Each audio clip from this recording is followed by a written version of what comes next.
beaucoup de choses à dire, des questions à poser, notamment à M. Franchard. Bon, moi j'ai sorti mon mouchoir.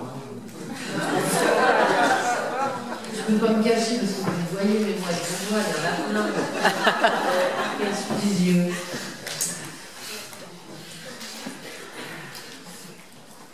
Il faut venir, désolé Panthéa, mais c'est pareil que d'habitude. La résistance française n'est pas qu'une affaire française. Elle n'est pas que dans votre histoire. Je peux vous assurer que moi, iranienne, je me suis bercée, c'est pas les parents, c'est nous, notre génération, je me suis bercée avec des histoires de résistance, avec les films qui ont été faits dessus, et surtout tous les romans qui ont été faits, notamment Jean Lafitte. Je ne sais pas si les Français connaissent, mais c'est un grand romancier de la résistance. J'ai tout lu de Jean Lafitte. Et pour nous, ce que les Français avaient fait ne s'arrêtait pas à la frontière française.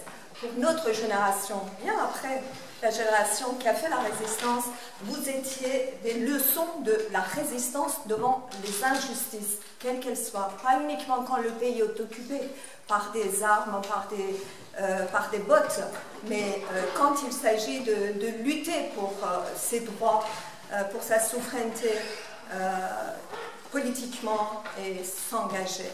Moi, je me suis engagée dans la gauche iranienne, dans ce qu'on appelle ici l'extrême gauche marxisante, parce qu'il y avait des résistants qui, eux, m'ont montré qu'il faut se révolter contre l'injustice. Voilà, je tenais à vous dire, moi, à chaque fois que j'entends des résistants, j'en pleure. Je suis aussi émue que vous qui êtes français, et donc, vous savez, les grands-parents, les arrière-grands-parents, etc., où les parents se sont battus aux côtés de ces résistants pour maintenir la France aux Français qui sont de différentes origines, des Italiens, des Arméniens qui sont venus de plus loin. C'est ça la France qui est aujourd'hui, que nous avons hérité aujourd'hui. Et c'est pourquoi je me bats, moi d'origine étrangère, et je ne suis pas la seule, nous sommes nombreux à nous battre à vos côtés pour maintenir le flambeau de ce qui est le modèle social connu dans le monde entier et que nous voudrons tous prendre exemple pour l'appliquer dans nos pays. Donc voilà, nous avons le même combat et merci à ces résistants qui ont montré la voie du combat partout dans le monde, même jusqu'au Moyen-Orient. Oui, simplement pour dire que j'ai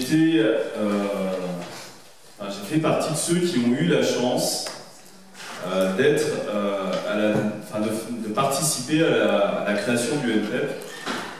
Et donc ça remonte à 2008 maintenant.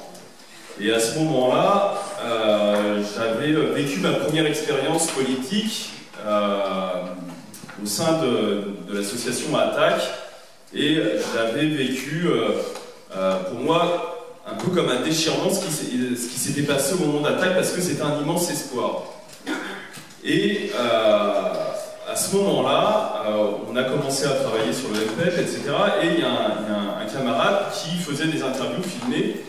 Il me pose cette question, il me dit « Mais aujourd'hui, est-ce que tu as de l'espoir ?» Et là, j'ai pris un gros coup de poing dans le bide, et j'ai pas pu répondre à la question.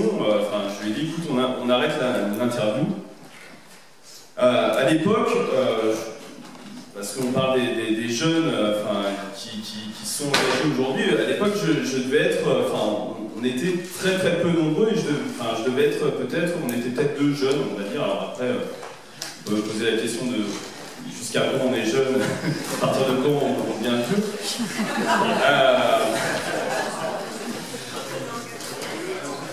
Mais c'est vrai qu'à l'époque, je me sentais un petit peu seul, et puis j'avais cette déchirure de ce que j'avais vécu à ATTAC.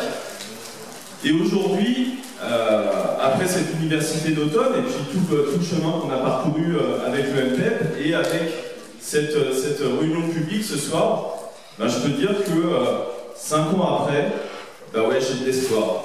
J'ai de l'espoir parce que je pense qu'on est au début, simplement, de quelque chose qui va compter. Voilà.